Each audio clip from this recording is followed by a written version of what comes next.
We are proud members of the Spy Podcast Network. Find out more at www.spypodcasts.com.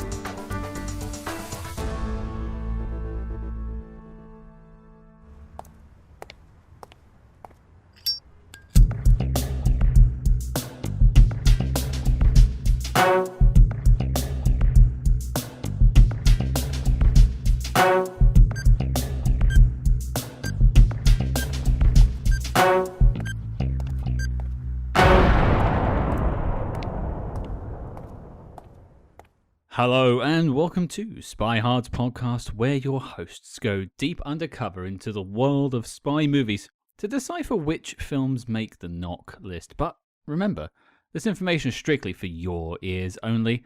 I'm Agent Scott. And I'm Cam the Provocateur, making a fire hydrant rocket launcher.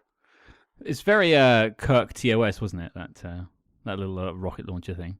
Was it that, or was it Jeremy Renner in The Bourne Legacy being inspired by that and bringing it back?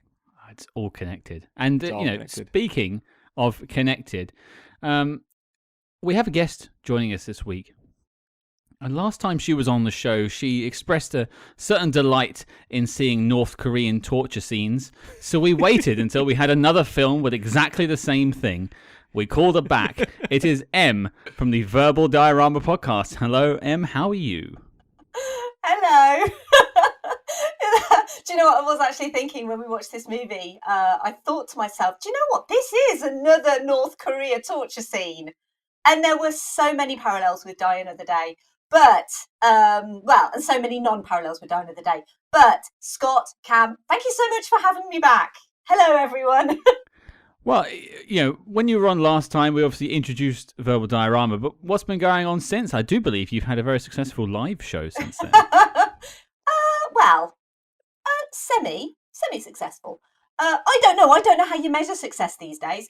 But yeah, I've been doing all sorts of stuff. I've been, releasing podcast episodes every week, and I did a little live show in Birmingham, and it was super fun. And like, people came up to me afterwards, and they were really nice to me.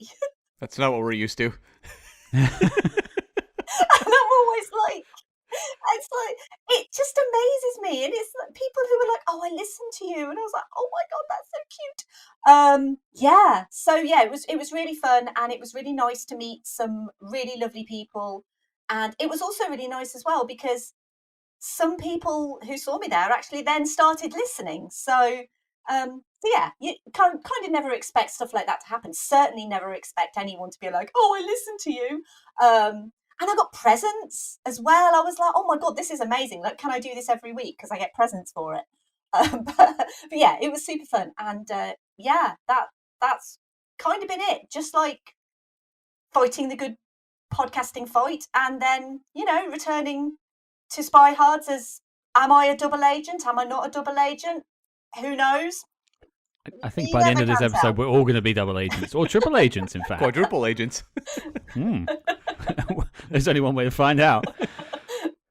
Well, you talk about, your live show and the success, and, we thought perhaps the way to top it off, the cherry on top, is another spy film for you. And this time, female-led, fortunately, because there's so few of those. So we called you up to talk about this week's film. Cam, what do we have? We are tackling 2010's Salt, starring Angelina Jolie. This one we've had requested quite a few times online, so I'm glad we've finally gotten around to it. Although I've learned so much about it from not only just watching the film, but also just reading some of the behind-the-scenes stuff, which we'll get into in a minute. But I think first, just we'll set the table a little bit. Anyone have any initial experience with this film? I'd never seen it before. Em, had you ever caught this film before? Yes, I did see this film before. I didn't see it at the cinema before. Although if I did, I don't recall seeing it at the cinema. But I definitely caught it when it premiered on Sky or wherever it premiered, because it's Angelina Jolie and she's amazing, and I like everything she does. And it was a female-led spy action movie starring Angelina Jolie. So this is exactly my cup of tea, on paper. So yeah, I remember seeing it back in the day.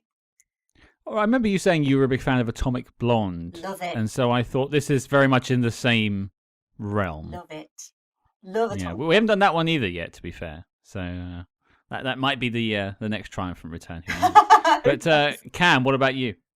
I know I saw this movie in theaters. I had absolutely no memory of it whatsoever, other than the score going, salt, salt, salt. That was the only memory I had of this entire movie. So when I sat down to watch it last night, Em is having a hard time with my impression of the score there. Sorry, I'm so sorry. I just did this bigger thing. Just as Cam started going, salt, salt, salt. And it just... I know I went and saw this movie. I believe I saw it, I think with friend of the show, Tyler, who was on our Diamonds Are Forever episode a while back. But like, I just have absolutely no memory. So I even looked up my grade. I gave it 2.5 stars at the time. So that's my takeaway from Salt, is that it completely vanished out of my mind like a vapor. But that score, for some reason, stuck with me. I actually hadn't ever figured out that that's what they were chanting for some reason. So that's just made this film go up at least 1 star for me already. Amazing. And the thing is I remember distinctly thinking, are they singing? Because it's like a choir, isn't it? So it's like a proper choral thing. And I do remember thinking originally, are they saying salt? But they distinctly are saying salt. And it's just incredible. Or if they're not saying salt, then it sounds like they're saying salt. Yeah. What other films could be improved by a chorus singing the name of the film in many. the movie? So well, many. You know, Jaws. Exactly. That would work. $1 billion brain. Yeah. $1 billion brain. Surely it'd be in the you've got to take the John Williams score and you've got to go Jaws, Jaws, Jaws, Jaws, Jaws, Jaws, Jaws, Jaws. Surely that's the way you've got to do it. Yeah. Yeah, that's it. Actually, I wouldn't have minded that too much. I mean, the score for Superman is saying Superman musically, so that kind of counts. The John Williams score, so that one applies. There's only 7 notes. Yeah, full notes in the musical chart. There's no S or U or P. But it goes dun da da da dun dun da dun. It's saying Superman. That's what it's musically doing. What? Yeah, that was from conception. That was the point of the song. Like that was what they wanted. Wow. Oh, you learn something new every day, folks. Yeah. There you go. I did not know that. Well, speaking of did not know, for those who haven't seen Salt, although we would recommend checking out the film, here is your letterboxd.com synopsis. Salt. Who is Salt? Good question. We're all wondering. I don't think she knows who she is, really. Why is salt? That's not the way you market a movie of who is this character? Where am I? What's going on? How did you get into my house? As a CIA officer, Evelyn Salt swore an oath to duty, honor, and country. Her loyalty will be tested when a defector accuses her of being a Russian spy. Salt goes on the run, using all her skills and years of experience as a covert operative to elude capture. Salt's efforts to prove her innocence only serve to cast doubt on her motives as the hunt to uncover the truth behind her identity continues. And the question remains, who is Salt? They really doubled down on that. Who is Salt? I just want to know. It's like the movie's like, who is this person? You tell us, audience. You tell us who Salt is. We don't know. There's we'll talk about it in a little bit, but there's some curiosities in terms of trying to get across character motivations in this movie. Yeah, we'll put a pin in that, Cam. But I guess the next step in our dissection, our vivisection of this film is to discuss how it came to be. And I've heard some very interesting stories. So why don't you enlighten us, Cam? Yes, it's really interesting. I don't know how large Salt looms now in the pop culture sphere, but like back in the day, Salt was a project that was spoken about for a long time and went through a lot of development. And it began with the writer Kurt Wimmer, who had gotten his start in a couple movies that are, I think, mostly forgotten. Double Trouble, starring the Paul twins, which anyone listening right now, Google Double Trouble 1992 and look at the poster. You will want to watch this movie like yesterday. So I recommend you look that up. He also did a movie called The Neighbor with Rod Steiger before he kind of got picked up by Hollywood and wrote some movies like Sphere. He did the Thomas Crown Affair remake starring Pierce Brosnan. And then he also moved into directing and wrote and directed Equilibrium and Ultraviolet with Milo Jovovich. And those films definitely had their fans. And he's continued on, done things like Law Abiding Citizen, Total Recall remake, Point Break remake. So he's had a pretty viable career in Hollywood. But Scott, you reacted, I noticed, when you searched Double Trouble. I just looked up the poster for it, and I want to stop this podcast right now and go and watch this film immediately. Yes. It looks like pure and utter unadulterated trash, and I'm here for it. So there's a tip to all of you. Just Google that poster. So while Wimmer was out promoting Equilibrium in 2002, he actually talked about a script called The Far-Reaching Philosophy of Edwin A. Salt, which he was teasing during interviews and said, it's very much about me and my wife. So Are they also both Russian spies? Potentially. We I all don't are. know. So in 2007, Variety reported Edwin A. Salt, the new title. They were dropping all the far-reaching philosophy stuff. Edwin A. Salt would be made by Columbia Pictures, and they were approaching Terry George to direct. He had done Hotel Rwanda shortly before that, and they were viewing this movie as a star vehicle for Tom Cruise. And apparently Tom Cruise had been intrigued for months with the script for Salt. Do you know what he was asking? He was peppering them with questions? Is that what you were saying, Scott? No. He read it, and then he just asked himself, who is Salt?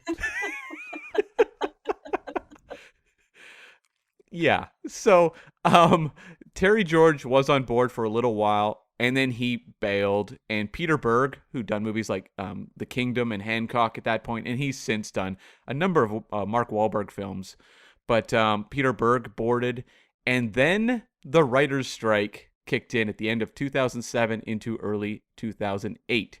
And that was why, I don't know if any of you remember, in 2009, there was a lot of blockbusters that came out that were really like badly plotted. It was because the writer's strike had thrown things into such disarray. Wasn't one of those Quantum of Solace? Yeah, Quantum of Solace, the second Transformers film, The X-Men Origins Wolverine. Yeah, X-Men Origins Wolverine. Are you saying that Transformers 2... Oh, hang on. I'll take that back. Are you saying that the rest of the Transformers films are fine? The rest of them had no scripting problems whatsoever, Scott. It's just the second one. Just the It's second because the one. rest of them had no script. It was just the rest of them were like Right. completely made up on the spot. But the second one had a script and it got affected, so... That's right. Right. I think the J.J. Abrams' first Star Trek was affected. It seemed like that one emerged more unscathed than others, but I seem to recall that it did have some just issues in that regard. Okay. All right. I mean, I wouldn't have noticed it with Star Trek, but you could definitely see it with at least Quantum of Solace. Yeah, definitely. And so, like, the strike kind of threw the development of Salt it just came to a standstill for a while. And it wasn't until 2008 that Variety announced that Phillip Noyce, the Australian director who'd gotten his start in the late 60s, before making movies like Dead Calm, Patriot Games, Clear and Present Danger, just one of those reliable journeyman Hollywood directors, would be coming on board. And he had made The Bone Collector, so he had some background experience with Angelina Jolie that would pay off a little bit later down the road when she would become attached to this film. But he'd been kind of in quiet mode for a few years. He'd done things like Rabbit Proof Fence and The Quiet American, and we will cover The Quiet American on this podcast at some point. But Well, and to be fair, Clear and Present Danger, and he's apparently... I was just looking at his IMDb. He's got quite a few spy films. This is actually, weirdly, this is the first time we're ever talking about him. The Saint, he also directed that. With Val Kilmer, right? Okay. Yeah. Wow. So, spy movie MVP, Phillip Noyce. But he came on board to do this movie, and around this point, shortly after Noyce was hired, Cruise bailed. And why did he bail? There's a lot of questions about that. There are some versions that say he just felt it was a little too similar to Ethan Hunt in the Mission Impossibles.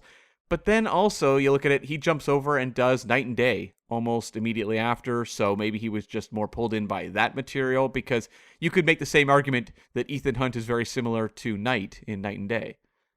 See, I've been having this chat online this week because I mentioned that I'd watched this film. Yeah. And people had pointed out this bit of trivia about Tom Cruise, and I was quite surprised by it, because initially, because I thought, oh, well, hang on, he does Night and Day around the same time, but then the character in Night and Day is a comedy. It's a very twisted take on the spy action guy, whereas this is, if he was Evelyn Salt, that is really quite close to Ethan Hunt. I don't think the comedy version is as close. I think that's probably a better choice for him. It feels a little more different. Although, I mean, I guess you can make the argument Mission Impossible is a little more comic book, whereas like Salt is trying to go a little more the Bourne route. Yeah, But I would kind of say that I feel like Mission Impossible is a bit more heightened, in its action. It's like he's known for these outlandish stunts that he does in those movies.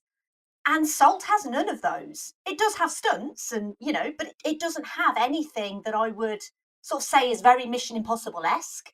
I would just say that a bit in the elevator shaft. Yeah.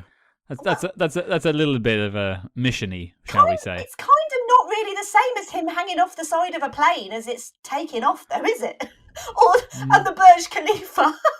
It's not really the same.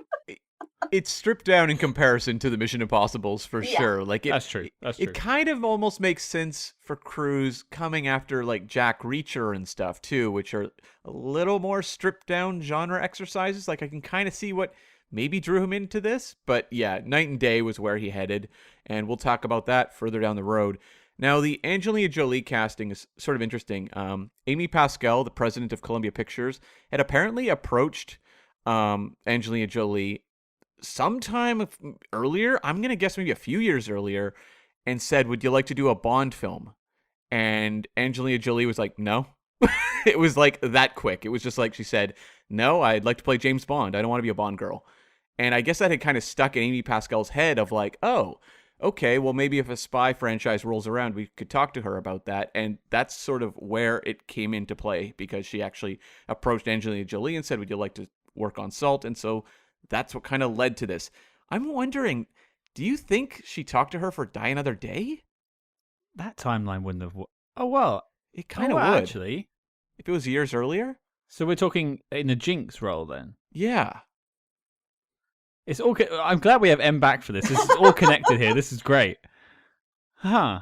I could not imagine Angelina Jolie as a Bond girl generally, but I can't imagine her as Jinx. I can't imagine Angelina Jolie's doing your mama jokes. But no, I don't think that would have been in the script. Obviously. When Die Another Day came out, hadn't she just done the Tomb Raider? She'd done the 2 Tomb Raider movies at that point. She would have done the first one, I think. I think Tomb Raider 2 might have come out after Die Another Day. I'm not sure of my Tomb Raider lore. Aren't we covering those at some point? Maybe on the Patreon. Oh. Not in the main feed. Wait, what year was Die Another Day? 2002? Yeah. Cradle of Life was 2003. Right. Yeah, okay, so it fell right between. But, like, I can't imagine they would have been talking to Jolie, even, like, floating out a hint about Casino Royale, because they would not want a megastar opposite a, like, newly emerging Daniel Craig. I just don't think that's what they were looking for. And I can't imagine it would have been for Quantum of Solace. But then Vesper Lynd, the actor who plays Vesper Lynd, Eva Green, does bear a striking resemblance to Angelina Jolie. She does. Yeah, but I guess. I Did don't... you squint? Yeah, I suppose. Yeah. But, I mean, Eva Green is great, but I kind of would side with what Cam said in that Eva Green wasn't a huge name in Hollywood at the time, so I suppose, it wouldn't make sense having like Daniel Craig and Angelina Jolie. Yeah. It would be Angelina Jolie, then Daniel Craig. Exactly. And all those posters would have to have Daniel Craig right next to Angelina Jolie, right? Like, it doesn't really make sense. So, well, something to, if we ever feel like doing a revisit of Die Another Day, we will dig even deeper on Die Another Day. And so when Jolie came on board, they brought on writer Brian Helgeland, who had won an Oscar for L.A. Confidential. He'd also done movies like Mystic River, Man on Fire.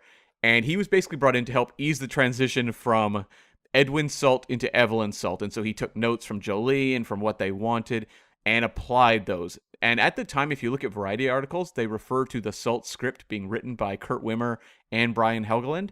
But if you watch the finished film, Wimmer got just complete screenplay credit himself. So it would seem he didn't contribute quite enough to get a credit. But at the time, it was seen as one of the major writers on the film. So I suspect it was more just in terms of rewriting it to be Evelyn Salt versus Edwin Salt. I don't think I could ever tell there was a male character at any point. I feel like this character is such a cipher; it could have been written for anyone anyway. So True. Yeah, it doesn't bump for me. Yeah, No. the only thing that kind of, I suspect this is something that they kind of added afterwards.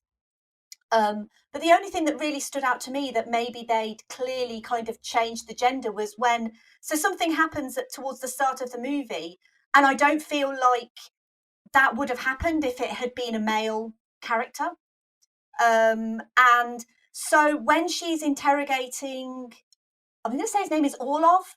Yep. The Russian guy, and he's obviously telling her this story about sleeper agents and stuff like that, and he mentions her wedding rings, and he says something along the lines of, it must be a distraction for you working in the CIA and having a husband at home, or something along those lines. I'm paraphrasing here. I feel like if it was Edwin Salt and he was talking to Orlov, that a man wouldn't say that to a man. I mean, feel free to disagree if you kind of think that it might happen, but I don't think that if a man saw a man with a wedding ring, he would say to that man, "Oh, well, it must be a distraction for you working in the CIA having a wife at home." No, I think you're right on that. Yeah. Yeah. But that's would the agree. only thing. That's the only thing I picked up on that I felt was very gender specific to a female character as opposed to the male character it was originally. Yeah, and you actually queued me up just for a little bit of trivia there in terms of behind the scenes with, August Diehl, who plays her husband, and that he was cast after Brad Pitt recommended him because he had worked with him on Inglourious Bastards. So that was kind of how that happened. And it's also notable, Angelina Jolie had just given birth to twins and basically rolled right into training for this movie. So that is incredibly impressive. Yep.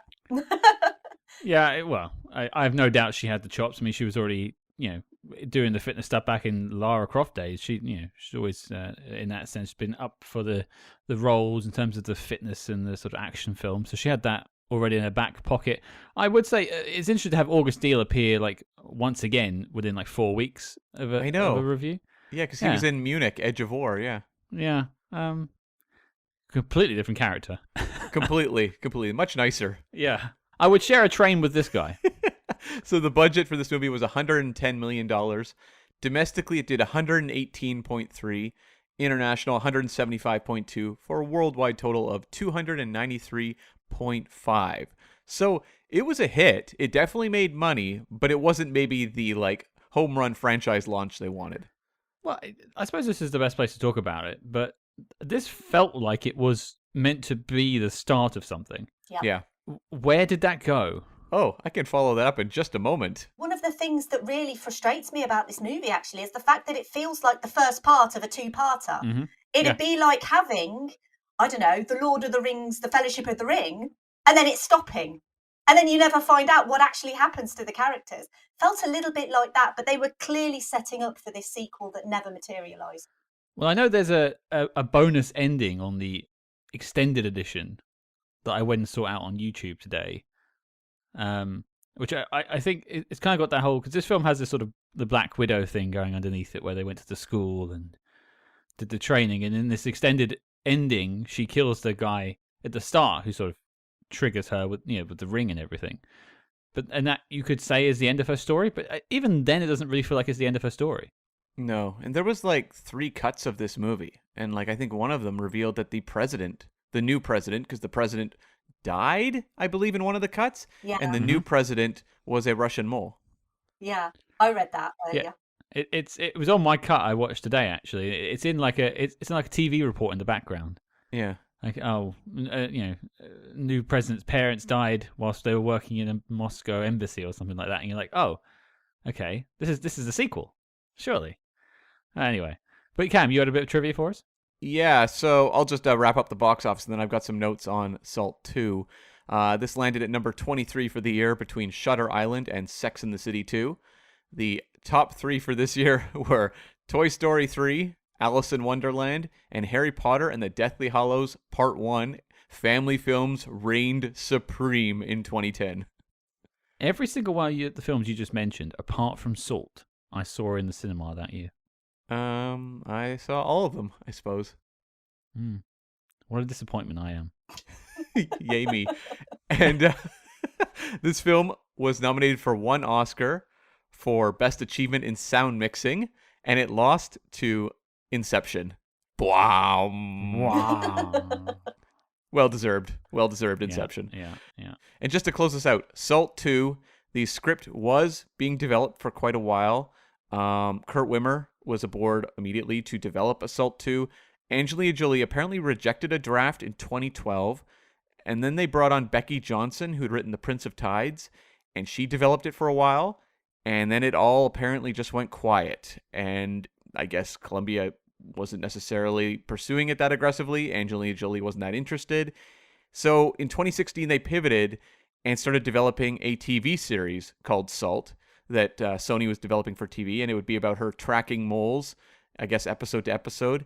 And then it just quietly went away. And there's some notes I noticed online of them just saying it was very similar to the concept of Blacklist, the James Spader show that came around and was quite popular. So maybe they just decided that Salt didn't make any sense anymore to do as a show. So that was kind of the, inglorious end of Salt. That's a shame. Yeah. It sounds like maybe the key component was Angelina Jolie not wanting to do it again. Which I suppose I wouldn't want it to be recast. I would want Angelina Jolie in the wig. Yeah. Wigs. Yeah, I agree. Well, I guess it's time to get down to it and talk about Salt. Although I think we should maybe pitch some ideas for the title of Salt 2 later on in the episode. So have a little think about that whilst we do it. I've got one. I have it. Extra spicy.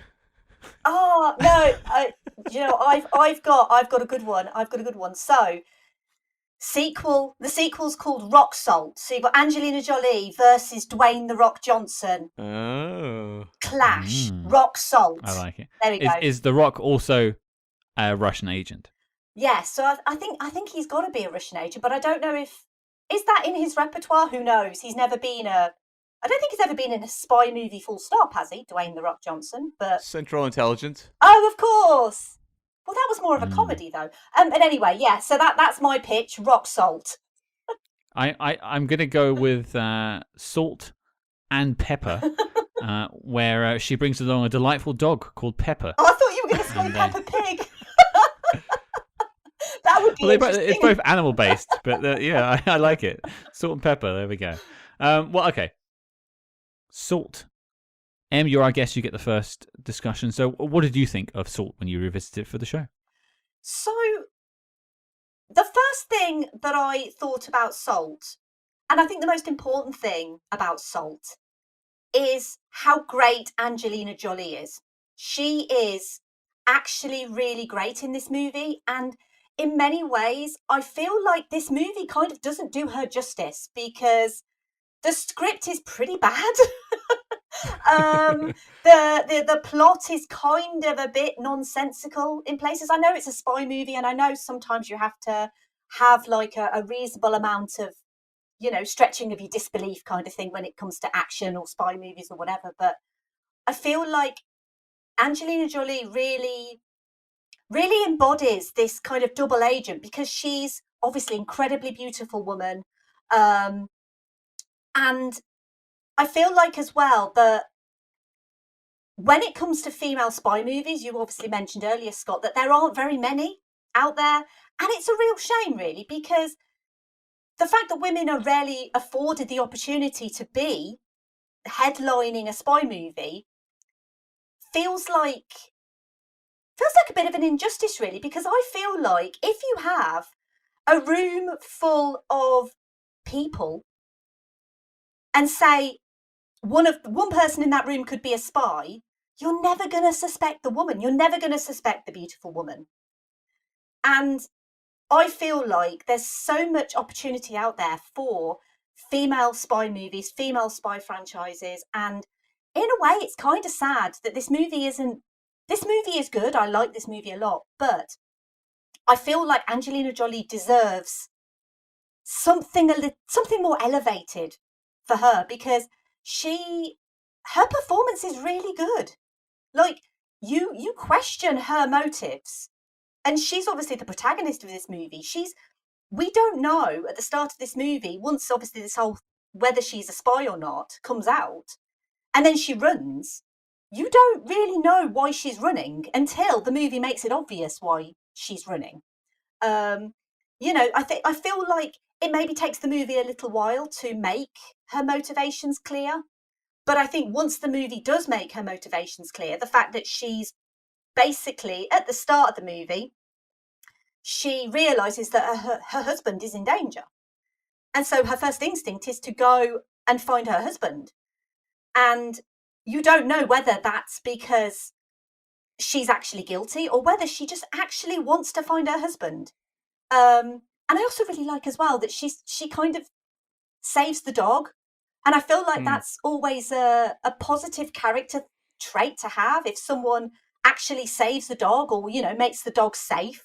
So I was like, yeah, I feel like at that point, she's good because she makes sure her dog is safe. But I think she is really good. I feel like it's not like the greatest role she's ever done by a long stretch, but I like the fact that her Evelyn Salt is bold and brave and kind of fearless, but she's also got this vulnerability about her. And I feel like the scene in which her husband dies, you can see in her face, she's got this, she wants to be stern, she wants to be strong, but you can just see the little cracks in there of a woman who's just seen her husband get murdered. And that's basically all she wanted to do was find her husband. And I would actually question, and I feel like I need to ask you both, if this was Tom Cruise as Edwin Salt, do you think that Tom Cruise could have played this role as good as Angelina Jolie? Because I kind of feel like Tom Cruise couldn't have done this. And I'd really like to know your opinions. I think you touched on something in your just breakdown there where you talked about how she really shows like vulnerability. Like Angelina Jolie is very good at giving off this kind of hard-edged vibe and yet being very vulnerable when you look into her eyes. Tom Cruise does not trade in vulnerability. He is someone who often wants to be this kind of formidable, inconquerable action type character where they may show emotion, but there's never a question as to what their core is driving them. And I think that it would have been a much more straightforward movie in terms of your lead character with Tom Cruise. Especially in this era where it would be much more focused on, I think, the kind of the action stuff and what he could pull off there versus character. Not so much development, but I guess character insight. Whereas Angelina Jolie is a genuine dramatic talent. And so it seems like that's what's more interesting to her. She obviously likes doing action. She does a lot of action movies, Tomb Raider, Mr. and Mrs. Smith. There's a whole bunch of them, Wanted. But like, she seems genuinely interested in just exposing the character for the audience. And no way Tom Cruise wants to do that as much. I suppose my answer to the question would be, I don't think the character would have been written this way if Tom Cruise was in the lead. Yeah. I think it's a different actor, and you write to your actor if you can. And I think they would have written Edwin Salt to be far more transparent in his motives. And so there wouldn't be all these question marks around her motive in the film, or his motive, I should say. And I just don't think he has the depth to deliver what is on the page for Angelina Jolie. So no, I don't think the performance would have been the same, but I don't think they would have aimed for it to be the same. That's fair. That's a fair assessment. But I don't think we would have got necessarily as good of a character. Not necessarily say the film, but the character of Evelyn Salt, I think, is a very interesting spy in the history of spies. And sort of maybe to throw my 2 cents in, but also to sort of tie into something you said, Em. And this is a weird connection to make. But at the start of Charlie's Angels 2019, there's this really great scene with Kristen Stewart. Cam should remember the scene. Yeah. Where she says about men are more suspicious of other men than other women. It takes them longer to be more suspicious of women, or something to that effect. Or maybe it's people to be more suspicious of women. And at the beginning of the film, you're like, yeah, that's a really cool idea. Like, these women spies can be powerful because they're never suspected. And then the film just drives off of a cliff after that. But that nugget of an idea is really good. And it's a shame that spy movies don't take advantage of that. I mean, there's been some female-led ones that we've covered so far. You go all the way back to the 1930s, Mata Hari, female-led spy movie, and it proving that we can do it. And we've had female spies for a very, very long time in history, predating what we know as spy work. And so I don't know why we focus on these I take it back. I know why we focus on these macho-led action spy films. I know exactly why, but it's just a shame. But to speak to Salt, I agree. I think Angelina Jolie is wonderful in this film. I just don't think the film has legs around it. I think the story, the idea, the concept of this this Russian double agent, is very good. We haven't seen it since Little Nikita back in the 1980s with Sidney Poitier and River Phoenix, which is, again, I remember saying in that episode, I like the concept, I don't like the delivery. Yeah. Same problem here. Good actors, Sidney Poitier and River Phoenix, were fantastic in that film. Angelina Jolie is fantastic in this film, but everything else around her just crumbles. I mean, what's that Beatles song? They know how many holes it takes to fill the Albert Hall. Well, I know how many plot holes it takes to fill the Albert Hall now from watching this film. Apparently quite a few. It happens very early on.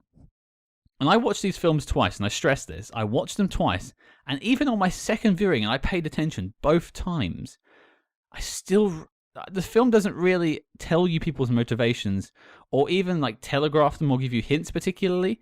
It just likes to flip the script once in a while and like, just give you that sort of spy rip off the face mask. Oh, it was me all along.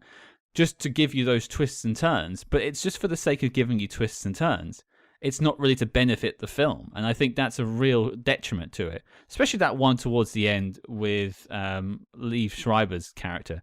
I mean, for me, that comes out of nowhere, and both times I saw it, I'm just like, what is this absolute trash? It's really difficult to form a movie where your three leads, their motivations are obscured. Because even Chiwetel Ejiofor, he's with NSA, they aren't necessarily underlining that he's on, like, we should just take him at face value. There's always the question of who's on what side. And so it's like, you never know. You can't rely on any character in this movie to kind of give you a overview as to what's going on, because everyone is kind of suspect within what they're creating in this movie, because they say right up front, there's a mole in the CIA. So you're like, well, okay, I guess there's a mole out there, and I don't think it's my main character, so it's got to be someone else. So you can't trust anyone.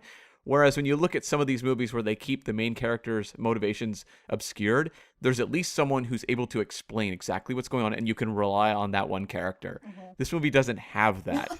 So I found that frustrating just from a storytelling point of view, because Evelyn Salt is someone who I could totally see a franchise being built around. Mm-hmm. And we've talked about, Scott, like other movies where, you launch a franchise, and they're not all perfect. Dr. No isn't necessarily the perfect James Bond movie. Bourne Identity, I think, improves when Paul Greengrass joins the franchise with Supremacy. But, like, both of those movies knew exactly what they were doing and knew who this character was and how to present it to an audience so that they could deliver sequels that people liked even more. Salt may have led to a really good sequel. We'll never know.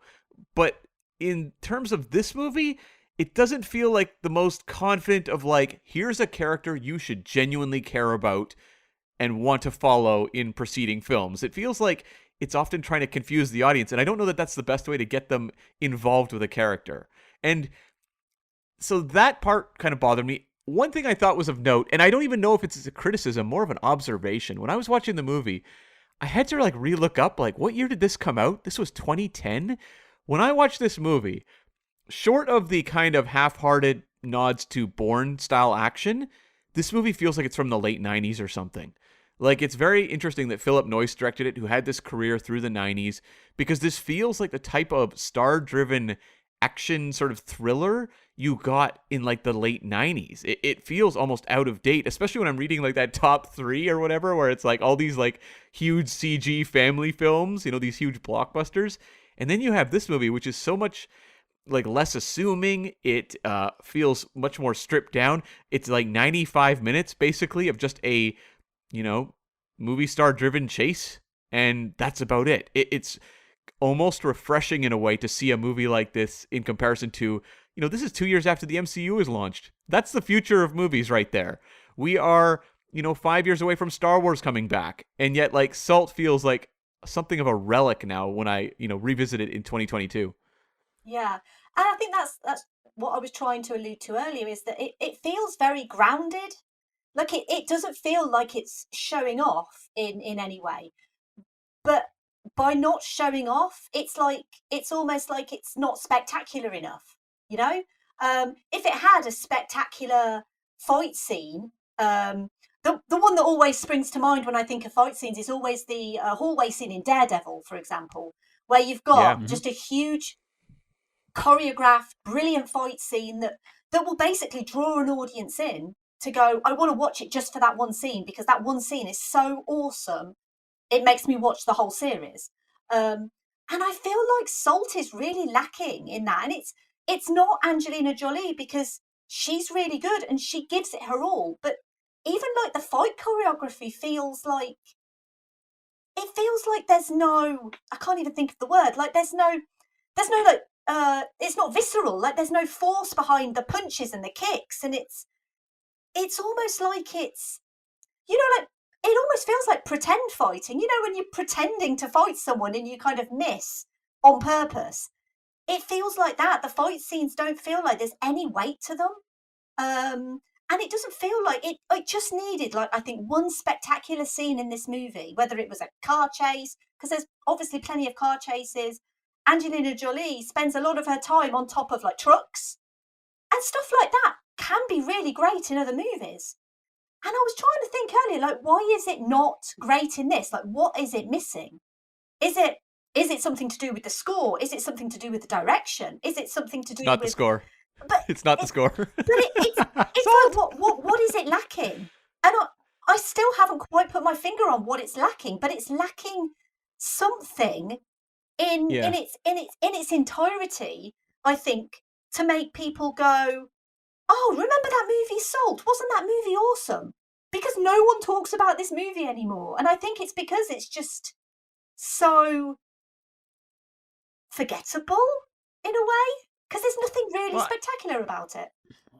I think one thing me and Cam have discovered in close to 100 films now at this point is there's two camps that these spy films tend to fall into. There are, of course, outliers like there are with all genres, although spying is not really a genre. There's the sort of the espionage, the cold espionage films like Bridge of Spies and Spy Who Came In From the Cold. And then there's more these sort of spy action films. And this is meant to be a spy action film, but those spy action films tend to have a sequence that you will remember when you leave the cinema. And whether it is that moment when she's on the truck, and we know that can be done well. The Matrix Reloaded was out a few years before this, and I still remember that scene on top of the trucks. Great stuff. Bourne came out in 2002, 8 years before this, and I still remember that fight with the pen. The pen, and also I remember a lot being written at the time about the car chase in that movie and how people had never really seen a car chase like that in a spy movie. And the entire Bourne trilogy, the initial Bourne trilogy has come out at this point. This is 3 years after Ultimatum. And so when you watch it, yeah, like I agree, Em, you're looking for that one thing. Like, what does this movie do that other things don't? And I wonder if part of the problem was they clearly wanted sort of that Bourne immediacy in their fights and action sequences. But it's a director who's very comfortable making like 1990s Hollywood big studio star-driven vehicles, and now he's being kind of follow in the footsteps of like Paul Greengrass action, which maybe just isn't his comfort thing, and so you get kind of very choppy execution throughout the movie, and it's not what drives him. It's not what he's best at. So I'm wondering if that's maybe part of the problem, but it does feel, even on the page though, there's nothing that you could point to as being like, this is going to be our showstopper sequence. I guess it's the truck sequence, but But that's yeah. the problem, isn't it? What is the show-stopping sequence in this movie? Is it the truck? Is it when she infiltrates the White House bunker? Is it when she's escaping from the CIA? But none of them kind of stand out as being that one spectacular scene. But one of them should be that one spectacular scene, I think. I was talking to a friend of the show, Tom Butler, earlier today from the James Bond A to Z podcast. Cheap plug there. There you go, Tom. And he said the only thing he remembers about the film is her wearing a beanie. And he reviews films for a living for Yahoo. That's his job. And so if that's all that stands out to him, it makes you wonder what they're doing. We interrupt this program to bring you a special report. Calling all agents. Independent podcasting, much like the spy game, requires considerable resources, whether it's research, equipment, hosting, or of course constructing a top secret volcano lair.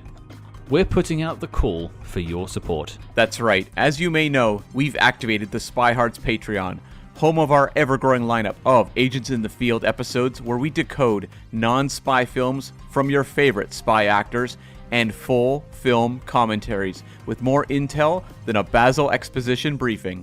Cam, what have we got in our crosshairs this month? Well, Scott, calling the Avengers, and I'm not talking about Cap and Hawkeye, I'm talking about Emma Peel and John Steed, because we are going to do a commentary on 1998's The Avengers. Get into your teddy bear suit, people. And if that sounds delicious, then become a true spy hard today and join the circus at patreon.com/spyhards. But before this message self-destructs, Cam, resume the spy jinx. But I will pivot us over because I want to talk about things that we liked, because there are plenty of things to like about this film and we've got to show it some love. So Em, you're a guest first. Something you liked. Well, obviously, I feel like I can't really use the Angelina Jolie thing again, because even though she is great, another thing that I really liked about this movie was, obviously, we've talked about the fact it was originally a Tom Cruise vehicle. And I did mention earlier about that one scene, but I feel like overall, this is a reasonably gender-blind movie in that Evelyn Salt is not treated any differently in the rest of the movie for being a woman. And the only thing, I feel like I'm going into a negative thing again, I'm really sorry. But the only thing with that is I feel like because she's the only female focus in this movie, I don't know whether that was done on purpose, because I feel like the rest of the roles in this movie are predominantly men. So it feels like there's a real gender disparity in this movie, because you have kind of all of the men versus Evelyn Salt. And having her as like the lone female, I kind of don't know how I feel about that. I feel like if your movie is going to be gender blind in its casting, which is always great. I mean, going back to Alien in 1979, when they truly did gender blind casting, that proved that you choose the right person for the role and you end up with something as amazing as Alien. But I feel like I like Liev Schreiber and I like Chiwetel Ejiofor. The problem I have with the Chiwetel Ejiofor role is I feel like he's given so very little to do other than just be she's guilty, we need to find her, and that's basically all he says over and over again until the end. And I remember being quite surprised by the Liev Schreiber switch, because I genuinely did not see that coming at all. I do kind of question how that character ended up in the safe room with the president. I mean, I know, is he even the head of the CIA? I don't even think he's the head of the CIA. So how is he in that room with the president? Well, the president had a very dopey look in his eyes through the entirety of this movie, so maybe he's just not the brightest of presidents. I mean, I feel like out of all of the cinematic great presidents that we've had in movies over the years, this guy is literally not in the top 1,000, is he? No, he's somewhere near the bottom. Sorry, Hunt Block. Oh, I'm so sorry. That is the actor's name. I'm so Terrific sorry. name. Oh wow. Hunt Block. Hunt Good Block. for him. Playing President Lewis. Lewis, that's lame. You gotta have a name like Hunt Block. President Block. I apologise, Hunt Block, for saying that you're not a great president. I'm sure you will be one day, kid. Keep working hard. Say your prayers, eat your vitamins. Yeah. You'll get there. Well, let's pivot what you said into a good thing a little bit, because, okay, you mentioned Angelina Jolie, but we haven't dug into the fact so much about it having a female lead, really. Yeah. And I think that is still something to be celebrated. Absolutely, 100%. I feel like because there's not many of us, obviously, I'm talking about me as a female action spy heroine lead. I think it's about 50-50, really. It's about 4 billion of you, but there's only a handful of us out there, Scott. So, when we get the representation, it really does mean something. But, all jokes aside, this movie feels like such an anomaly. And just as a brief exercise, I didn't actually spend too much time on it because I'll be honest, I didn't have a great deal of time before we started recording. But I thought to myself, well, I'm just going to go back, the last 20, 30 years in cinema and kind of think, well, what else did we have? And the only things I could come up with, and I'm sure there's more, and I'm sure everyone listening will go, well, actually, I think you'll find that there's been more than that. But the only ones I could come up with were The Long Kiss Goodnight, which is more of a dual role but shared between Gina Davis and Samuel L. Jackson, but it's awesome. So, yeah, Gina Davis rocks in that movie. Mm-hmm. Red Sparrow, starring Jennifer Lawrence. The excellent Atomic Blonde, which is actually awesome on every level. Love that movie. Black Widow, which obviously came out last year. The 355, which came out last year, I'm going to say. Even though, This year. January. Last year? This year. Yeah. I did actually go to the cinema to see the 355, and I still don't remember it. The only other one Coming soon, 355. The 355 was fine. Like, a lot of people slated that movie, but it again could have been a lot better with that cast. Whoa, that was an awesome cast. And the only other one that I came up with was Hannah, and even then, Hannah is a child essentially. She's not like she's a female, but she's not like a woman spy. Right. She's like a child. But all of those movies, I mean, there's varying levels of greatness in those movies, but I feel like a lot of the time a movie like Salt is used as an excuse to not make another movie like Salt. And it's funny because obviously, Cam, you mentioned how successful this movie was. This movie was a success. It was a financial success. Didn't bomb at the box office.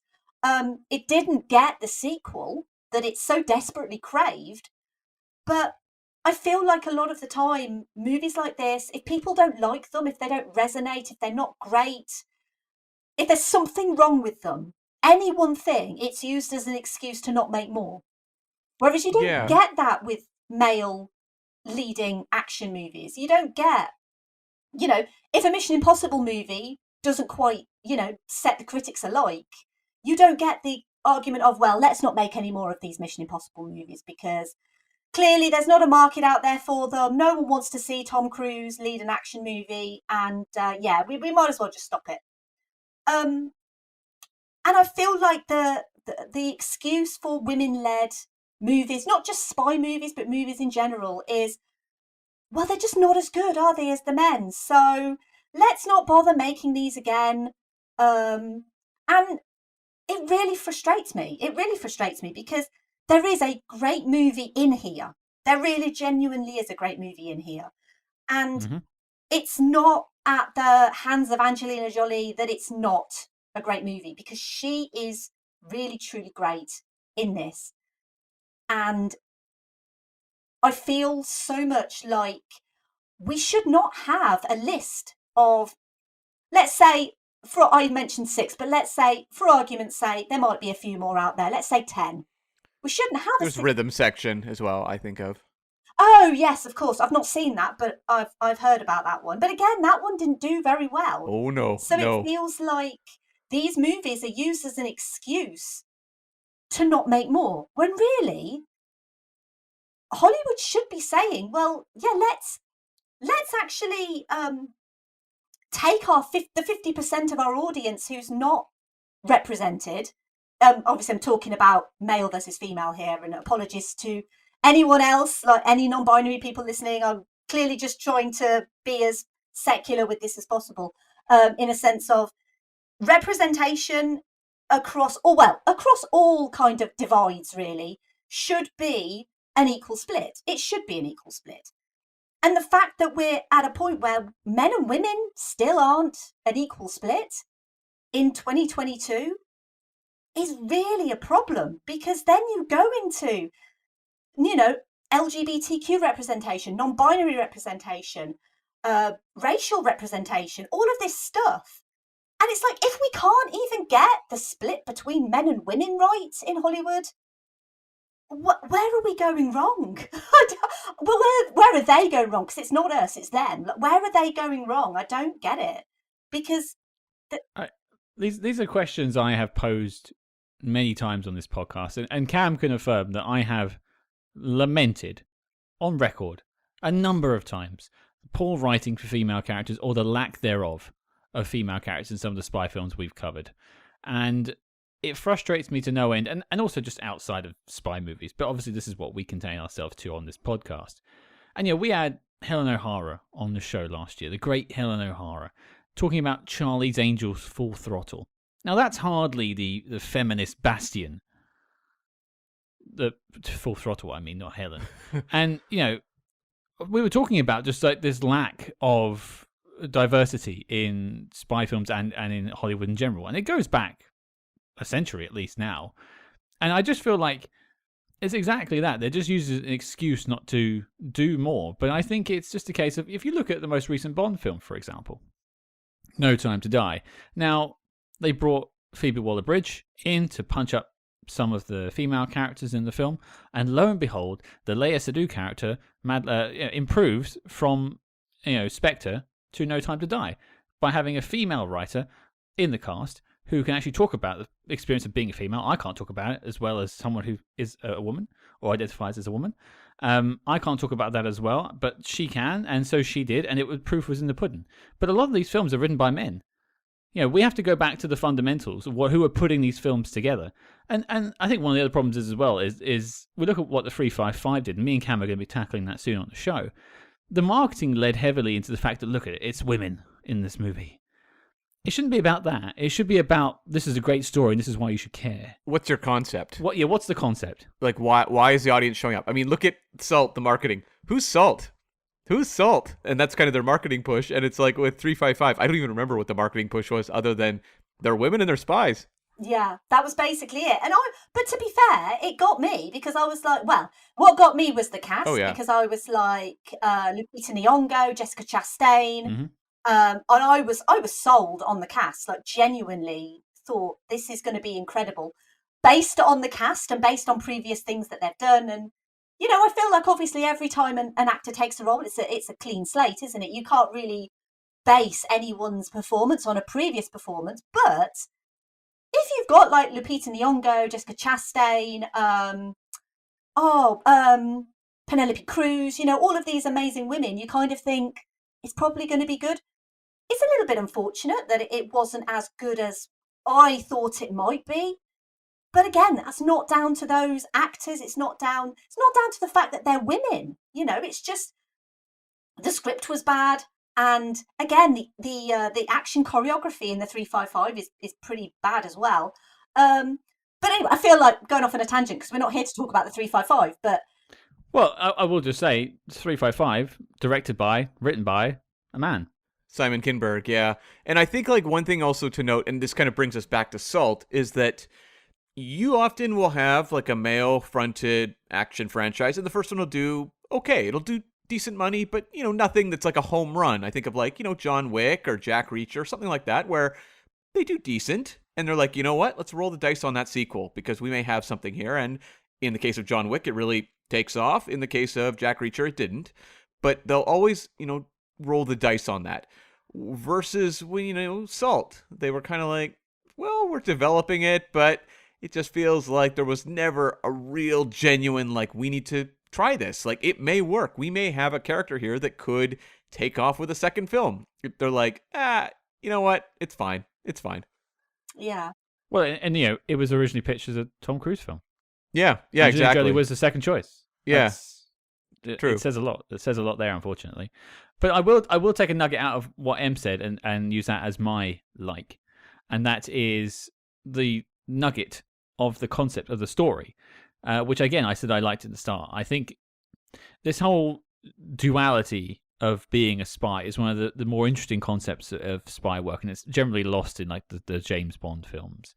But trying to live your life and also be a spy at the same time, and you see Evelyn Salt, her motives at the start is to save her husband, and a lot of people understand that because you have people in your life you love and you want to protect, and so you understand that her first instinct is to go and defend the people that she loves. She doesn't care about what people think about her. She has that intrinsic pull to be that person that defends her because she has the power to defend him. He is a spider expert, an arachnist or whatever it was. Weird gimmick, by the way. Arachnologist. Arachnologist, yes. We're all Russian spies and arachnologists on this podcast. Was he okay, Scott? Was he only an arachnologist because it had to set up that she would use spider venom later in the movie? Yeah, I think so. I guess, but like, what a weird jump. Like, you could have had anything like that knocked that guy out. Did it have to be spider venom? I mean, I guess maybe. I'm not a spider specialist. I don't know. Maybe it is. I mean, obviously, she must be a bit of a arachnologist too, to know the exact spider that she needed and the exact amount of venom that she needed to extract from that spider. Hey, she was creeping on August Diehl for weeks in that forest or wherever it was that she was looking. Was that like a butterfly refuge or something? I guess. I just assumed they'd gone to the Eden Project for a holiday or something. I don't creep on many arachnologists, so I don't know where they hang out. Not yet. Yeah. Not yet. From this movie, Call me though. arachnologists. Yeah. I like the way you web. Never say never, Scott. I like the way you web. But yeah, I just think the story underneath is really, really interesting, and I wish we had more of that. Unfortunately, it starts to spin a web off into its own thing later in the film. It kind of loses that magic for me. But the initial idea, I think, is fun. For my it just really just ties to Jolie. Like, I don't know that there's that much to go beyond what Angelina Jolie's bringing to the movie, but like, I will say, Scott, just one thing, actually acknowledging what you said, like the setup. I kind of like how absurd the entire setup is. Like, it's kind of ridiculous, and the movie's just like, we're just playing this completely straight. And I was like, I admire them for playing this ridiculous concept completely straight. So yeah. I'll give it points for that. But Jolie has a lot of moments where her character is doing kind of the stuff we saw Gina Davis do in Long Kiss Goodnight, like kind of these over-the-top spy tactics. I talked about the fire extinguisher, rocket launcher earlier, but there was like multiple things. There's the spider venom, the entire convoluted blow out the floor so the Russian president falls down the floor kind of stuff. Tons of stuff like that in this movie. And I felt like she grounded it so well, where it was ridiculous and the movie was playing it kind of weirdly serious, almost like it was a born realism, even though a lot of it was kind of silly. But like, the Jolie performance believed in this. Like, she was making this authentic. Even at the end, when I'm watching a fist fight between her and Liev Schreiber, who I think, like, Liev Schreiber, isn't he like 6'4" or something like that? Like, he is a huge dude. I'm watching her fight him going like, I can mostly buy this. She seems to be selling it.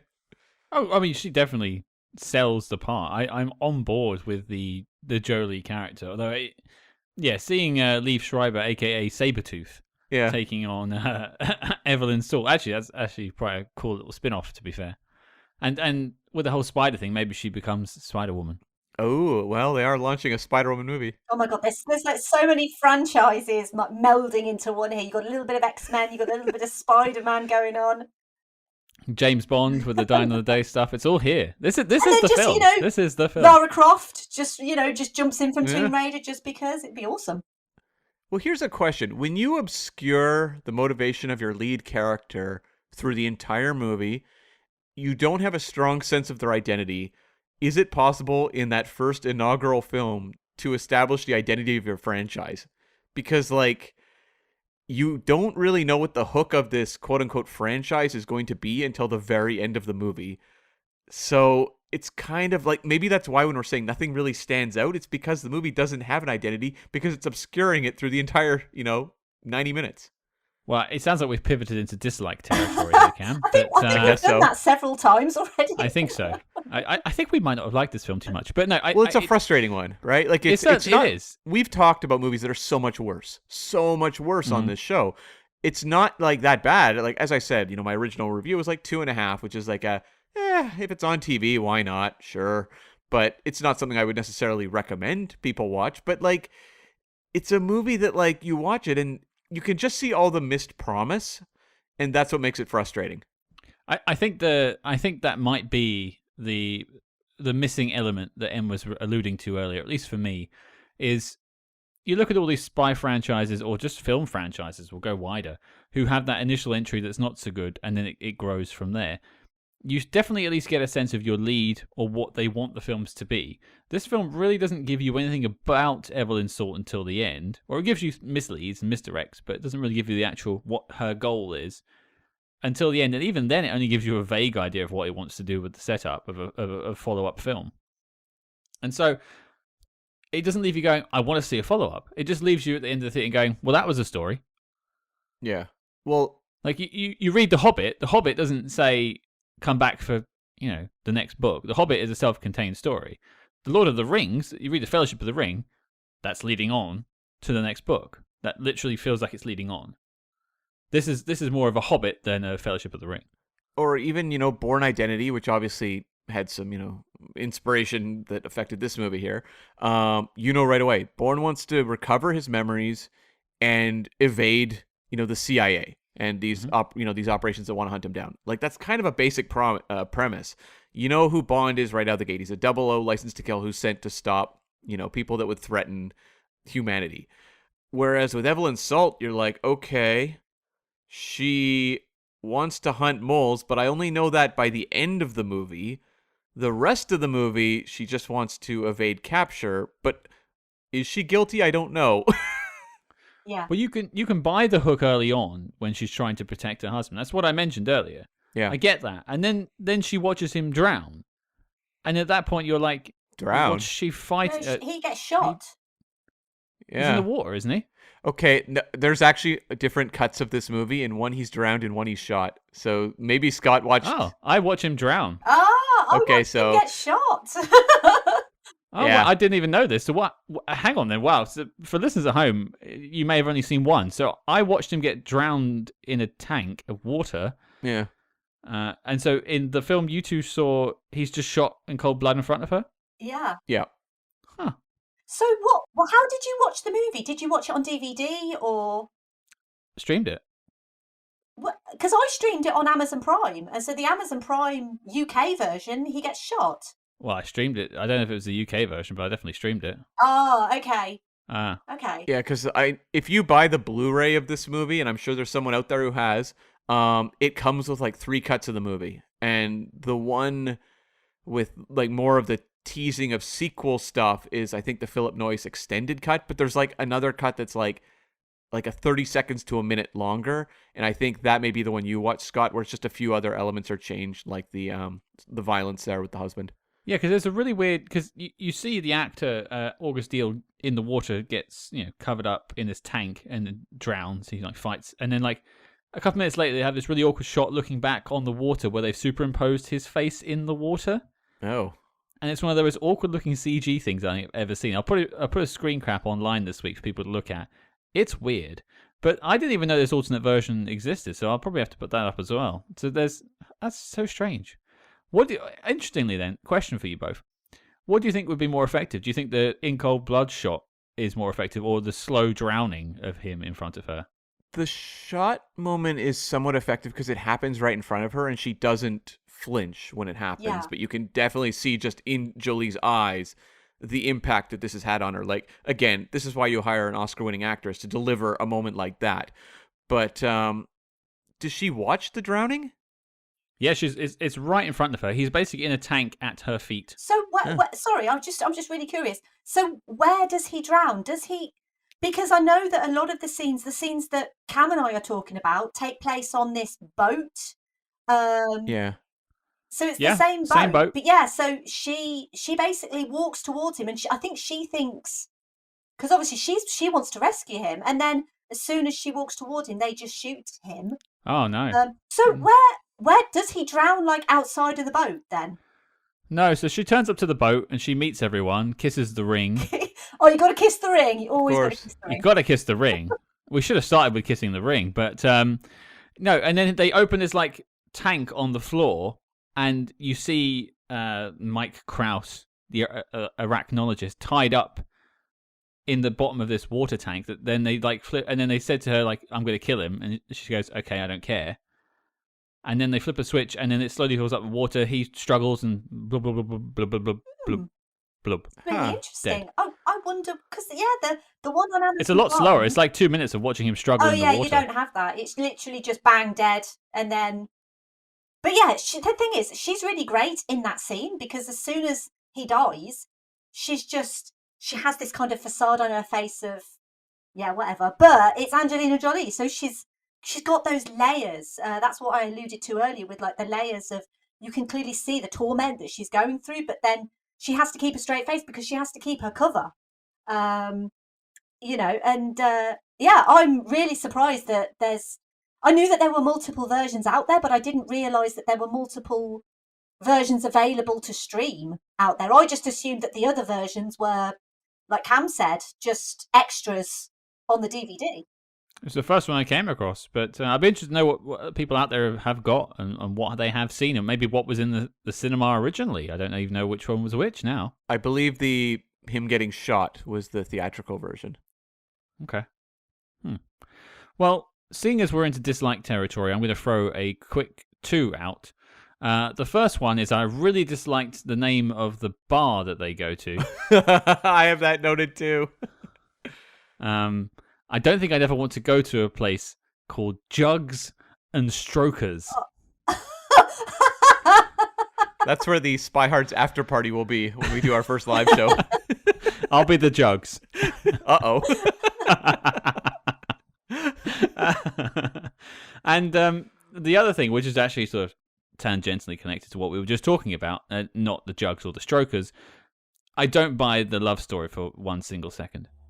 Oh, between Angelina and her husband? Yeah. Really? Oh, yeah, I didn't either. I didn't buy that at all.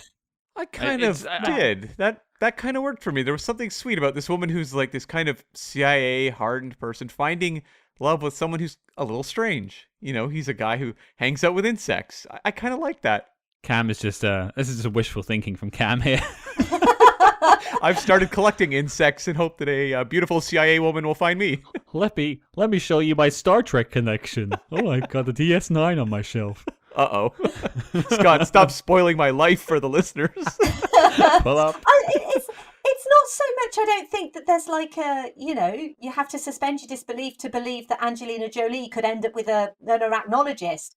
I just didn't feel that they had particular chemistry. And there was only a couple of scenes really with them together. And it was obviously the scene at the butterfly farm. Yeah. Which is all a little bit like, oh, you come here too? Yeah, I come here too. I'm an arachnologist. And then the scene where she's like, can I make you breakfast and all of that. That was nice.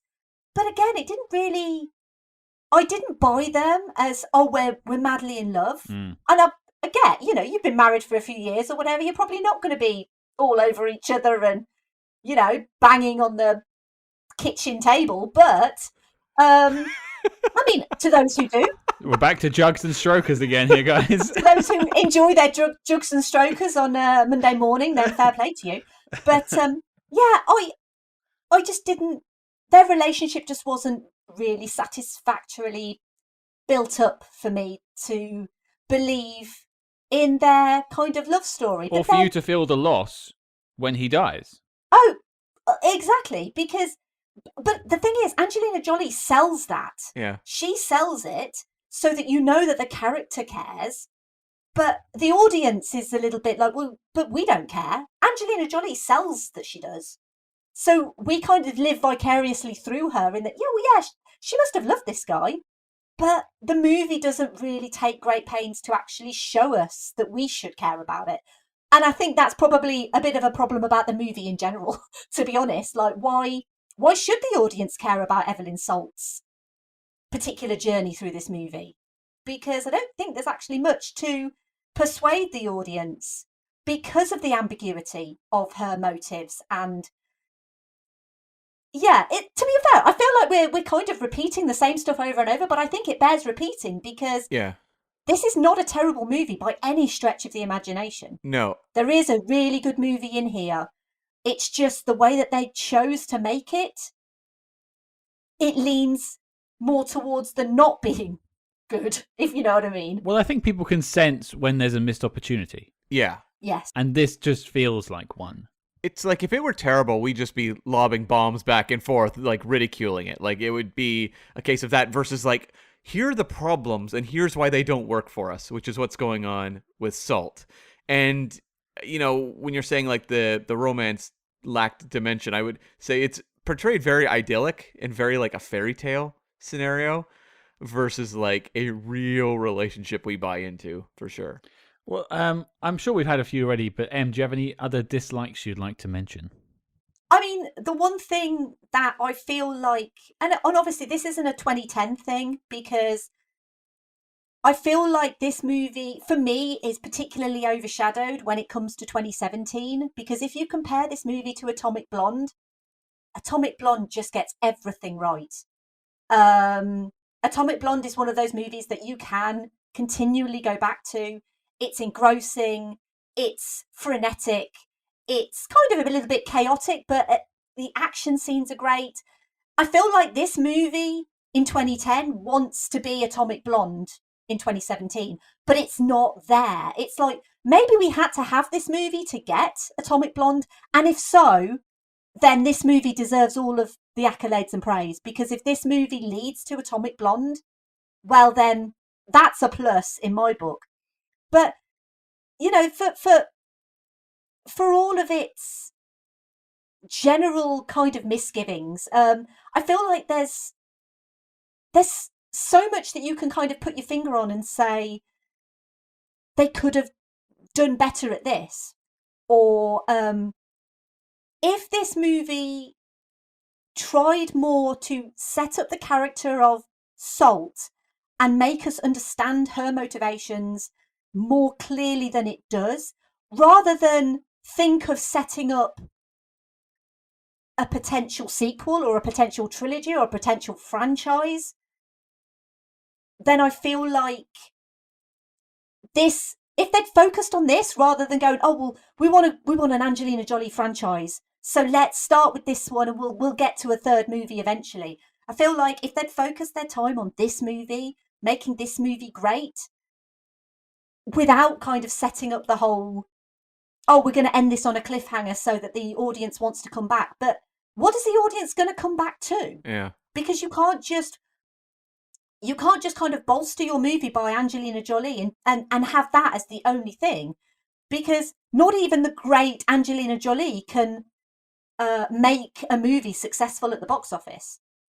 And I feel like they were pinning all of their hopes on, well, we've got Angelina, so it'll be cool. Like, people will come and see this movie.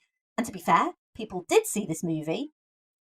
But I feel like they spent more time on the whole, well, it's got Angelina Jolie in, so it doesn't matter what we do, than we've got Angelina, so let's make this movie worthy of Angelina.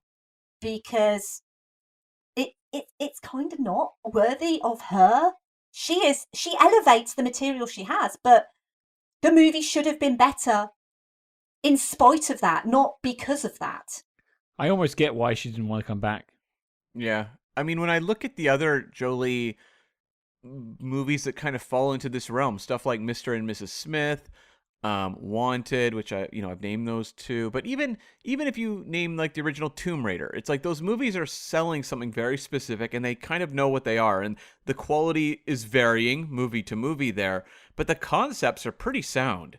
And I always felt like this one is one where it's like, well, the movie is Angelina Jolie as a spy, which isn't like the most compelling of pitches for a movie. Like, I like Angelina Jolie as a star. I thought she was one of my favorite things in the Eternals from last year, but like, she still got it. And I think like this movie, it just doesn't feel special enough. And that's, I guess, something that's we've talked about there's nothing in the action that stands out. There's not a villain that's interesting. These movies hinge on how effective the villains are frequently. That's a really good and point. Liev Schreiber, great actor. I've loved Liev Schreiber in lots of things, but it's very difficult to play a character who behaves one way the entire movie and then just has a heel turn out of nowhere at the end, and you're supposed to buy him as your primary antagonist. It's okay, I guess.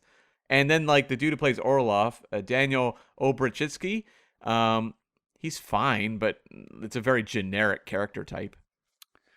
Yeah. Well, I think we've had our fill of dislikes. I think before we go to the final question, I'll just throw it out for any last notes. I have one, but I want to end with it. So let's throw it out to M first. Do you have any final notes for us?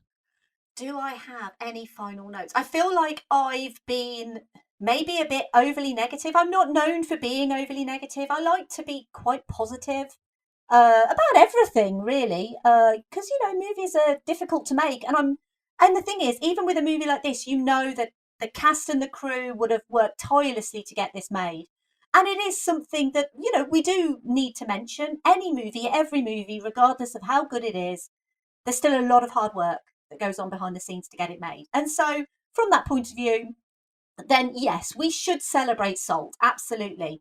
One thing I did want to mention, which as a woman, as a man, you guys might agree, but at the start of the movie, when Salt is accused of being a spy, she obviously goes on the run, but she starts off in the CIA building, and she basically makes her way through the building, and Cam mentioned the little rocket launcher that she makes.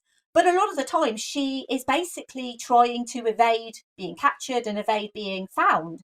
And so she uses the fire extinguisher.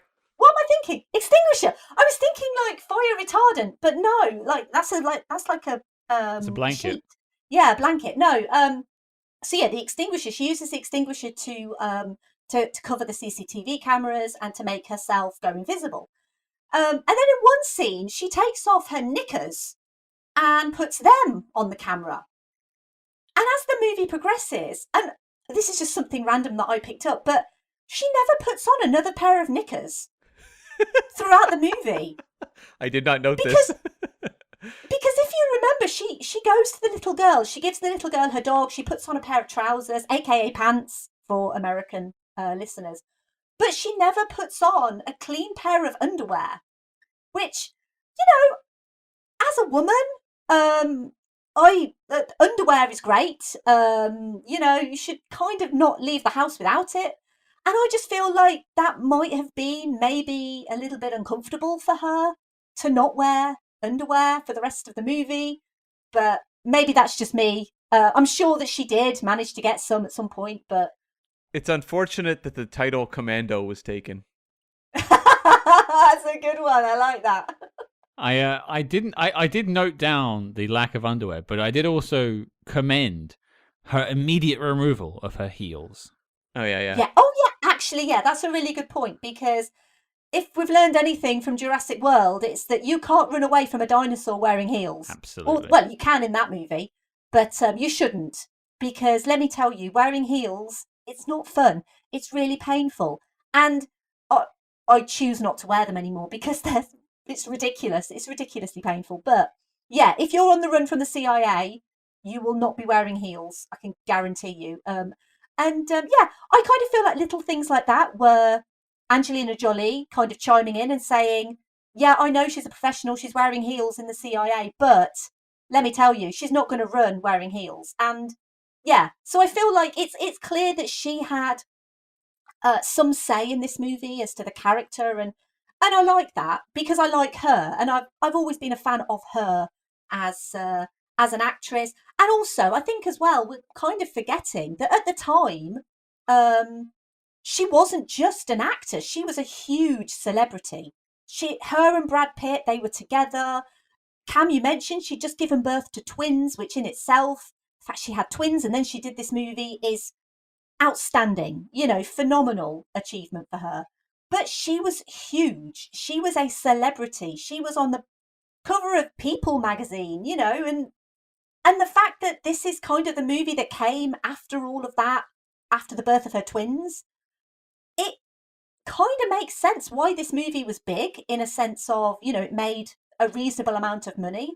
But again, it kind of goes back to, I feel like this movie is not worthy of the actor Angelina Jolie or the celebrity Angelina Jolie.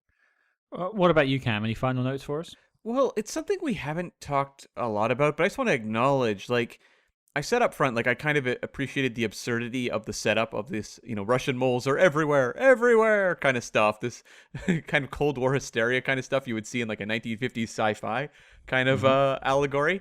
But this movie has a lot of goofy stuff, like the spider venom, the prosthetic mask. When she's like dressed as, like, I guess a man, I guess. Yeah, I think so. Yeah. That looks insane. I'm like, I am clearly staring at Angelina Jolie dressed as a man in this sequence, but fair enough. That was our glimpse into what it would look like if Tom Cruise was in this film. No kidding, right? But also, when she is dressed as a man, if you look at pictures of her brother in real life, it looks like her brother. Like, why didn't they just get her brother to play that? Because that would have made a lot of sense, because they look a lot alike. But that her in a male mask looks like her brother. It's really weird. Yeah, they make a lot of choices like that through the movie that feel like they're, in a way, building a more fun movie than they actually are, because they're constantly grounding it down to kind of this Bourne kind of style. And I'm like, maybe they should have just gone a little bit broader with it, like make it a little goofier, make it a little more fun.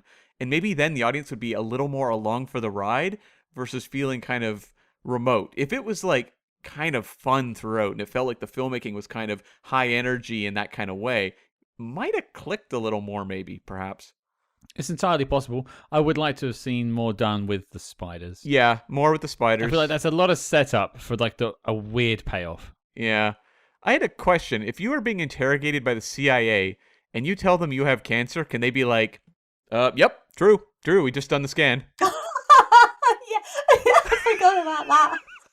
I was like, is that a thing that they can do in CIA interrogation rooms? And then even when Evelyn is making her getaway and there's like those like blast doors slamming shut everywhere, I'm like, is that something that happens on the CIA headquarters? Oh yeah, that was one of my questions actually. It's why do they have blast doors at like random places in a corridor? Like, that doesn't make any sense. You needed the stormtrooper voice being like, close the blast doors, close the blast doors.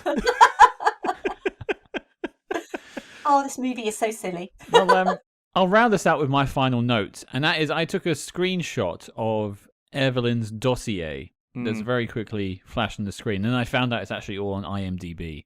So here are a couple of her skills, her particular set of skills. Close quarters combat, applied explosive technique, rapid assault, counter-surveillance driving technique, covert communications, military free-fall parachuting, edged weapons, precision application of lethal force. Now, my question to you all is, what's on your dossier? Podcasting. Mediocre podcasting. That was going to be my answer. Isn't that on all of our dossiers? Yeah. That's all I've got, I think. It's a 1 bullet point dossier. Disavowed instantaneously and shredded. Well, I think that takes us on beautifully to the knock list. Scott, we forgot one thing. We should just note people will be all over us if we don't acknowledge it, which is that Orlov in the elevator has the Rosa Klebb shoe, James Bond connection. I just felt like we had to have that one out there because people would be pointing out to us on social media if we didn't mention this. Well, there's a few James Bond connections on here if you wanted to spend 20 minutes plugging all of that. But yes, the Rosa Klebb shoe does exist. I wonder if it had the poison tip. I don't think it did. I think it's just a knife. Yeah. But Rosa's one had a poison tip, right? Yes. Yeah. Well, there you go, James Bond fans. Are you happy? Are you happy now? Cam is. But, salt. Is it making the knock list or is it just a bit too overseasoned? Em, you're up first. Yay or nay? Salt. What do you think? The last time I was on for Die Another Day, which is another nice little link to James Bond there. If we're talking about James Bond links, there's one for you. And I was quite critical of Die Another Day. And it did not make the knock list because I felt like it wasn't great. I'm not going to go. Listen to that episode if you want to know more about Dying of the Day. I'm plugging your podcast now. I don't even know if that's allowed, but Don't I'm let doing us it stop you. anyway. Yeah, go nuts. So when I was thinking about whether this makes the knock list, I wanted to try and be as fair to this movie as I possibly could be. And so I feel like because of what this movie is, it's a very rare entry into female spy movies. Not that it's necessarily the best one. I feel like for Angelina Jolie, and for the fact that this movie is just complete ludicrousy. Like, there's so many good things in this movie, but they don't make sense. There's so many, like, trails that, like, don't go anywhere.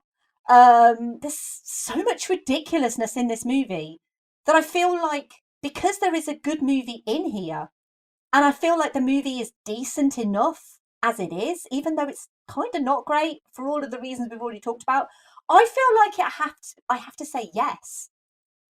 And I feel like maybe I'm a little bit biased, but who cares? That's fair. Who cares if a podcaster is biased, right? Because there's so few great female action spy led movies. I feel like we have to appreciate the ones we have. And no, this movie is not perfect. It's nowhere near perfect. But Angelina Jolie does give it her all. She really does. And yeah, there are better female-led movies out there, absolutely for sure. But I really do feel like I would recommend this. So yeah, I think for that reason, I think it has to be a yes. But I feel like I might be the only yes. Hey, it's your vote. You do what you want with it, and I think you've justified it perfectly. Cam, what about you? It's a no for me. I very much respect what Em is saying, but like I don't know. Like I look at something like Atomic Blonde out there, and I'd be pointing people in that direction. And we've also, Scott, we put Hannah and we put Zero Dark 30 on the list, which I think just are much more compelling female-led espionage movies for me, at least, to watch. Which again, pointing to me, like I guess a male viewer, but those two I thought just really elevated the spy genre. They did really interesting things and found interesting dynamics to work within that genre. Whereas when I watch Salt, I'm like, what is it doing that feels like it's adding that much? I appreciate that they, switched to Jolie. I think that's notable. But even when I'm considering other Jolie espionage movies, there's ones I would recommend over this one. So it's got to be a no for me. Okay. This is the rare occurrence where I actually have a vote that means something in a three-way, because usually I'm voted out at this point. So that's all the power. The last time I think this happened, we had, I think it was Chris Hewitt for You Only Live Twice. So it's been a while since I've been in this position. No, there was one relatively recently. I can't remember what it was. Oh, Burn After Reading. Oh yeah, you're right. I'm gonna. Well, one thing I've always said when it comes to my vote on the knock list is I try not to think about other films, and I try not to let them influence my vote. Like, I know Atomic Blonde is a good film. I remember that distinctly. Yeah. But I can't let that being a good film influence it, and I also can't let the fact that Hannah and Zero Dark 30 are already on the knock list to influence that either. I think, and as I've said, the concept here is a really interesting, rich, there's a lot they could really take from this if they really tried hard, but they didn't. And I feel like Angelina Jolie is the best thing in this film, and the rest of it really isn't there. And so I think, given that it's a bit of a misfire overall, despite its good concept, it has to be a no, because I couldn't recommend this over Hannah or Zero Dark 30. But in terms of being just as it is as a film, I don't think I'd necessarily recommend it for people unless you wanted to be actively confused. Right. Or you liked spiders. That too. Or jugs and strokers.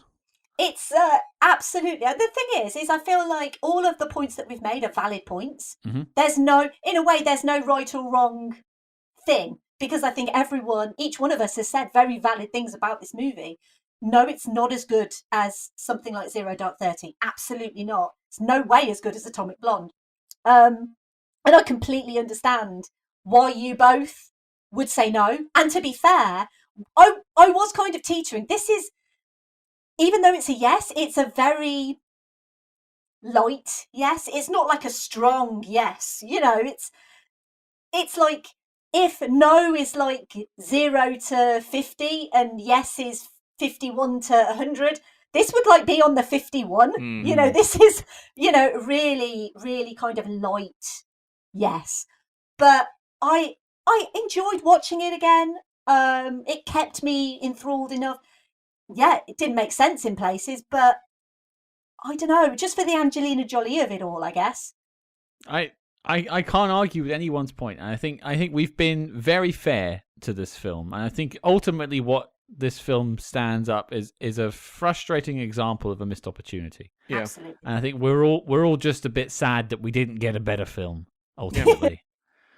Yeah. But there you go, folks. It's 1 yes and 2 no's, and as such, Salt is not making the knock list, and the dossier on the film is complete and filed as classified. M, I want to thank you once again for stepping into the arena, donning your tuxedo, drinking a few martinis, I imagine, before you came along, and joining us. And I will point out that since joining us for Die Another Day, you have also reviewed a James Bond film. I have, yeah. Yeah, I did an episode on GoldenEye, and honestly, the response to that episode was quite beyond anything that I expected. I got so many lovely messages about that, and I am planning to do more James Bond for definite. I do actually have a spy movie coming very soon, and it is actually one that I know you guys have done. Ooh. So, can we tease it here, or couldn't you just tell us off air? What would you prefer? I'll tease it here because, well, I don't know when this episode is due out, but Is it British Agent? I doubt it. no. So, what I'm planning to do is, in a couple of weeks' time, I'm actually planning to cover The Man from U.N.C.L.E. Oh, nice. The recent, I think it was it 2017? I think off the top of my head, Something like that. Armie Yeah. Hammer, Henry Cavill one, because I've only seen that movie once, but I remember really enjoying it at the time, and so I think it might be quite an interesting one to talk about the history and legacy of, and obviously that movie, like this one, never got a sequel, and I feel like it was intending to have one. Mm-hmm. So yeah, I'm actually looking forward to going to that. But yeah, I will do more James Bond eventually. But there's a lot of James Bond movies out there, so. And my list never gets any shorter, and it's just me doing this, so I feel like I have to kind of pace myself a little bit. That's fair. with everything that I do. But hey, no, as I always say, there's far more to the spy world than James Bond. Much as we tackle them every couple of months or so, you know, there's far more out there. So don't ever feel bound by it. Trust me. Going for Man from U.N.C.L.E. is an excellent choice, and I'm sure our listeners will love to hear your thoughts on it. I hope so. That would be nice. But for those who are hearing you for the first time, where can they find more from you? Well, if you are hearing me for the first time, then I would absolutely recommend that you listen to another podcast. Now, you're listening to this one, and I appreciate you've only got one set of ears, but if you wish to listen to another one, then my podcast is called Verbal Diorama, and each episode I basically talk about the history and legacy of one, sometimes two, but mostly one movie. And I basically like to go into the whole production of that movie and how that movie came about, because as I talked about a little bit earlier, the fact that Salt is not a good movie is kind of subjective, even though I think most people might agree. But ultimately, the fact that any movie is made in the first place really should be celebrated. And that's what Verbal Diorama is all about. It's all about celebrating the making of movies, talking about production stories, and basically how that movie went from conception to completion. And it's something that I've been fascinated in since, well, forever. So I thought, well, you know, why not make a podcast about it? And so for the last 3 and a bit years, that's what I've been doing. And it's super fun. And I love what I do. So hopefully, if you enjoy this podcast, then you might enjoy listening to me talking about film history for a little bit. I don't know if it sells it to anyone, but there aren't many podcasts I listen to anymore. and there aren't many podcasters I look up to in this podcasting universe, but your show is one of those shows, and you are one of those people.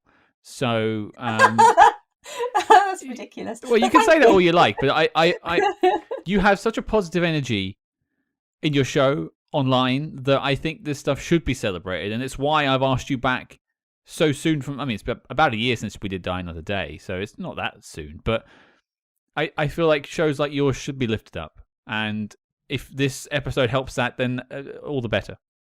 Well, thank you, Scott. That's really kind. And one of the things I found in just the general kind of podcasting journey is people are so nice.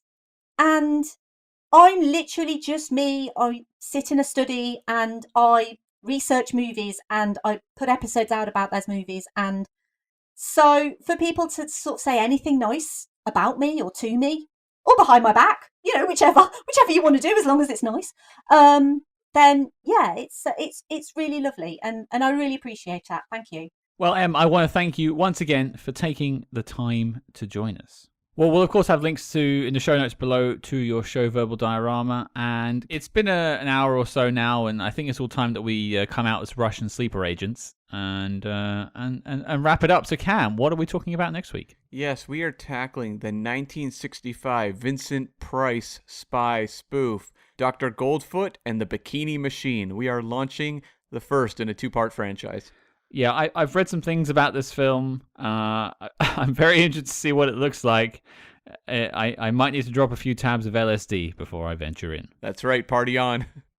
Well, there you go, folks. Your mission, should you choose to accept it, is to check out Dr. Goldfoot and the Bikini Machine and join us next week. Now, of course, Salt did not make the knock list, but if you want to find out the films that did, you can head over to letterboxd.com/spyhards and find out more about that.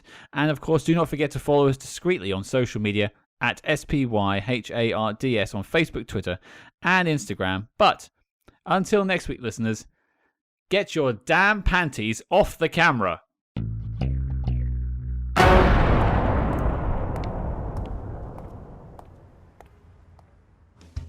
Barbican Station explores the spy world of Slough House and the Slow Horses created by author Mick Herron. Find it online at slough.house or in your favorite podcast app under Barbican Station.